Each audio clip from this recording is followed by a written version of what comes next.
The inlet is dark. The tide is right. And the Scout 400 LXF is already running. This is what 40 feet was built for. Built in Summerville, South Carolina, family owned. When Scout puts the S-Class name on a hull, it means the platform earned it. Carbon epoxy construction. Say built for open water, not the harbor. 1,700 horsepower on a dual-stepped carbon hull. You don't feel the chop, but you cut through it. The kind of boat that has you past the inlet and running hard before the weather has a chance to turn. Swim platform down, lines over. Rods rigged on the articulating launchers.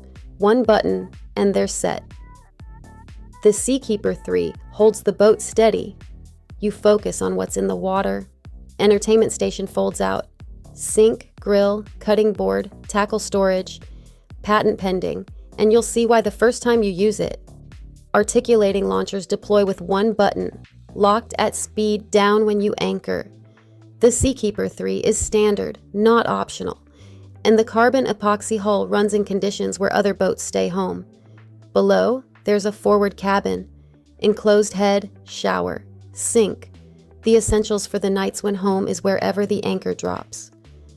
Topside, Garmin glass helm, heated captain's chairs, and a hydraulic beach platform in synthetic teak.